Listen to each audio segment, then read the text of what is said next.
tax giveaways to millionaires and billionaires in Democrat-controlled states like California, New York, and New Jersey.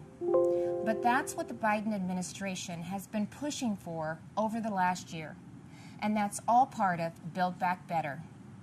Thankfully, the president's agenda didn't pass because even members of his own party said enough is enough. Well, the American people share that view. Enough is enough. And it's not just with D.C. spending. Americans are tired of a political class trying to remake this country into a place where an elite few tell everyone else what they can and cannot say, what they can and cannot believe. They're tired of people pretending the way to end racism is by categorizing everybody by their race. They're tired of politicians who tell parents they should sit down, be silent, and let government control their kids' education and future. Frankly, they are tired of the theater, where politicians do one thing when the cameras are rolling and another when they believe you can't see them, where governors and mayors enforce mandates but don't follow them, where elected leaders tell their citizens to stay home while they sneak off to Florida for sun and fun, where they demand that your child wear a mask, but they go maskless. So you've heard the excuses.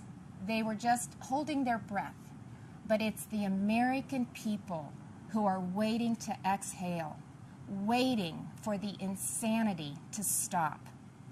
We now live in a country where violent crime is out of control. Liberal prosecutors are letting criminals off easy, and many prominent Democrats still want to defund the police. You know, it seems like everything is backwards. The Biden administration requires vaccines for Americans who want to go to work or protect this country, but not for migrants who illegally cross the border. The Department of Justice treats parents like domestic terrorists, but looters and shoplifters roam free. The American people are left to feel like they're the enemy. This is not the same country it was a year ago. The president tried to paint a different picture tonight, but his actions over the last 12 months don't match the rhetoric. It's not what he promised when he took office. But it doesn't have to be that way. There is an alternative. Across the nation, Republican governors and legislators are showing Americans what conservative leadership looks like, what it means to respect the people we serve, to hear them out, to stand up for them and walk alongside them. We know that our problems require bold action, but we also know that bold action doesn't have to mean government action. It's Americans making their own decisions for their own families and future. Republican governors face the same COVID-19 virus head-on. But we honored your freedoms and saw right away that lockdowns and school closures, they came with their own significant cost, that mandates weren't the answer. And we actually listened to the science, especially with kids in masks and kids in schools. What happened and is still happening to our children over the last 2 years is unconscionable. Learning loss, isolation, anxiety, depression. In so many states, our kids have been left behind, and so many will never catch up. That's why Iowa was the first state in the nation to require that schools open their doors. I was attacked by the left, I was attacked by the media, but it wasn't a hard choice. It was the right choice. And keeping schools open is only the start of the pro-parent, pro-family revolution that Republicans are leading in Iowa and states across this country. Republicans believe that parents matter. It was true before the pandemic, and it has never been more important to say out loud. Parents matter. They have a right to know and to have a say in what their kids are being taught. Families also have every right to live in a safe and a secure community. and that begins with a safe and secure country. But the Biden administration has refused to secure our border. They've refused to provide the resources to stop human trafficking, to stop the staggering influx of deadly drugs coming into our neighborhoods. They've refused to protect you. With Texas and Arizona leading the way, I, along with Republican governors from several states, have sent resources to the border. And we've actually gone to the border, something that our president and vice president have yet to do since taking office. On the economy, the contrast couldn't be more stark. While Democrats in D.C. are spending trillions, sending inflation soaring, Republican leaders around the country are balancing budgets and cutting taxes because we know that money spent on Main Street is better than money spent on bureaucracy. Today, I signed legislation that eliminates Iowa's tax on retirement income and sets our tax rate at 3.9%. That's less than half of what it was just 4 years ago. And it shouldn't come as a surprise that out of the top 20 states with the lowest unemployment rates, 17 have Republican governors. Republicans may not have the White House, but we're doing what we can to fill the leadership vacuum. And on the issues that are affecting Americans, Republicans are leading. We're standing up for parents and kids. We're standing up for life. We're keeping our communities safe and thanking those in uniform. We're fighting to restore America's energy independence, and that includes biofuels. We're getting people back to work, not paying them to stay home. Most of all, we're respecting your freedom. Behind me stands Iowa's Capitol, where we display our state motto, our liberties we prize and our rights we will maintain. And those aren't just empty words. It's a belief that the greatness of this state and this country lies in our people, not government. You shouldn't have to wake up every morning and worry about the next thing the government is going to do to you, your business, or your children. If we as elected leaders are doing our job, then the government is working well, but operating in the background.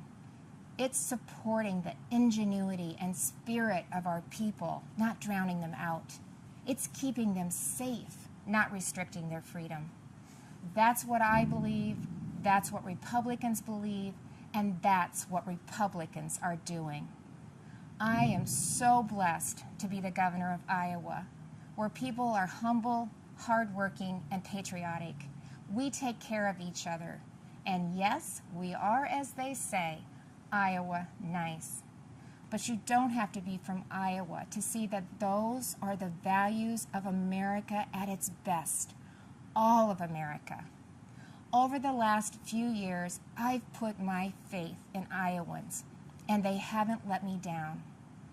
I encourage this president to do the same, to put his faith in you, the American people, who have never wavered in your belief in this country, regardless of who leads it. Because you know, you've shown that the soul of America isn't about who lives in the White House. It's men and women like you in every corner of this nation who are willing to step up and take responsibility for your communities, for your neighbors, and ultimately for yourselves. By that most important measure at least, the state of our union is indeed strong. Thank you, God bless you, and God bless the United States of America.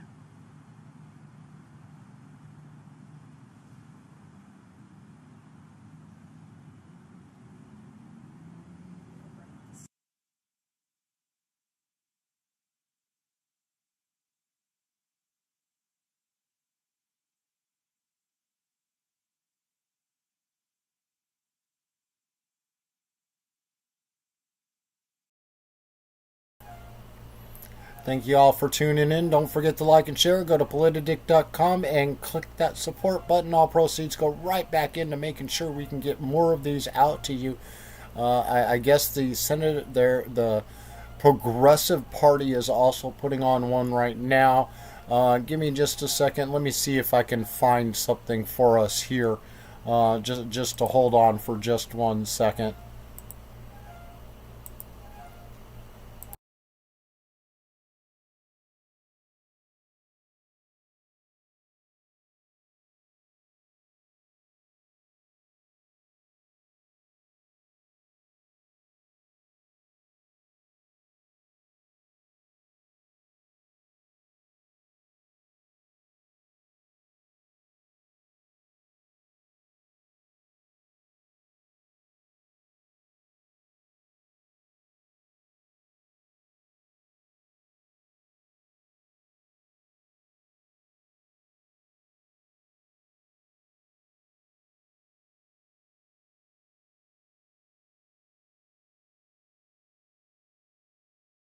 Our children can't live healthy lives. A working family's majority would take on skyrocketing housing costs, which have left 500,000 Americans homeless on any given night, and millions more struggling to pay the rent. That means building millions of accessible, new, affordable homes and providing long overdue rental, down payment, and home repair assistance. We would provide a real path to citizenship for our people who want nothing more than to contribute to our nation. We would transform our broken immigration system into one where immigrants are welcomed, not vilified. Over the past few days, we have all watched in horror as Russia launched an illegal and unjustifiable invasion of Ukraine. We stand with the people of Ukraine. The United States and our allies must work together towards an immediate ceasefire and a diplomatic resolution to help save lives. We must pursue targeted sanctions that put pressure on Russia's billionaires, not the everyday Russians who have no choice in this conflict and are courageously protesting the war as we speak. We need a humanitarian response to this crisis, and we must welcome Ukrainian refugees from all walks of life to the United States. And I know we can't seek peace by continuing to spend $750 billion every year on weapons of war, making defense contractors and companies wealthier. We must put human rights and dignity first and prioritize cooperation and diplomacy to address the challenges that no one nation can confront alone, like pandemics and climate change. Nothing is more important than keeping the people we love free from harm. We all deserve to be safe in our neighborhoods. The path to community safety is investing in what people need to thrive, like access to jobs, quality education, and real opportunities. We can't police away homelessness, poverty, or mental health crisis in our country. Care, not more criminalization, is how we ensure lasting safety for all. And we should end the war on drugs, fund legal defense, and enact criminal justice reforms like ending qualified immunity that would transform our discriminatory legal system. And we should add a justice for working people to the Supreme Court by confirming Ketanji Brown Jackson without delay. Over the last 2 years, the richest people in America doubled their wealth. As profits skyrocketed, corporations have the nerve to blame inflation while increasing prices on essential goods and services. This is more than simply corporate greed. It's extortion. We need to tax billionaires and mega corporations that dodge their fair share. And we need to fight back against unchecked corporate power that increasingly shape our lives. Those policies I named, they are popular, but we have a system that makes it too easy for elected officials to answer to donors instead of their constituents. Disproportionate representation in the Senate distorts the democratic will of the people. The filibuster, a tool perfected to defend Jim Crow, continues to be used to block progress. We must abolish it in the Senate, like the House did more than a century ago. Republicans are trying to destroy our political power of working class families, and they're willing to tear down our democracy to do it. They say the violent insurrection on January 6th is, quote, legitimate political expression, and that corporate super PAC spending dominating our elections is just free speech. The Republicans act like the real danger to our democracy is having enough voting booths in black neighborhoods, mail-in ballots, fair district lines. If we really want a democracy that responds to the will of the people, then we need voting rights protection and democracy reforms immediately. While we continue building support in Congress, President Biden can use his executive power now to take action, to deliver for the people. He can cancel federal student loan debt, which would be a lifeline for millions of Americans and a transformative economic stimulus. And he can ban federal fossil fuel leasing, drilling, direct federal agencies to reject permits for new fossil fuel projects, and regulate carbon emissions. He can fix our labor rules right now to allow more workers to access overtime pay. And he can change how we calculate the poverty line so that more Americans become eligible for life-saving federal benefits. And he can take action to break up pharmaceutical monopolies that make life-saving medicines affordable. The midterm elections are coming up fast, and this year we can elect working families majority we all need. We know what happens when the Republicans take power. They protect the rich, target the rest of us. They attack and undermine voting rights, women's rights, workers' rights, immigrants, people of color, and our LGBTQ community, and they block progress on climate change. So if you voted or knocked on doors or donated in 2020 to defeat Trump, I implore you, pay attention, because this year is just as important, and we need everybody to help. Blocking the far right is just not enough. We also need to elect the next generation of working families champions. It starts with staying engaged in voting in every election and every primary for candidates who will put working people first. I know that we can get closer to the world we all deserve when we build a bigger movement. Bring people in, not cast them out. I was taught by a pastor in Detroit that we aren't a country that is divided. We are disconnected. We must connect on the dreams we have for our children, the hopes we have for our communities, and so much more. When we connect with one another, building our solidarity, we can outwork the hate and show that the very people, show them that who basically want to ensure that we never have a seat at the table. We can show them that we aren't going anywhere. So I want you to think of the people you love, the place you call home. For me, it's my two boys, my family, the communities I represent. Who is it for you? That's who you're fighting for. And I want for them what we want for all Americans, the opportunity to thrive and flourish, a country where no one person's dream is too big to become a reality. I know it's possible when we all come together. So if you're ready to be part of our movement, join us. Join us by texting WIN-WIN to 30403. Working families are the majority. Together, we will win a nation that can truly stand up for all of us. Thank you. Thank you so much for joining me this evening. Have a wonderful night.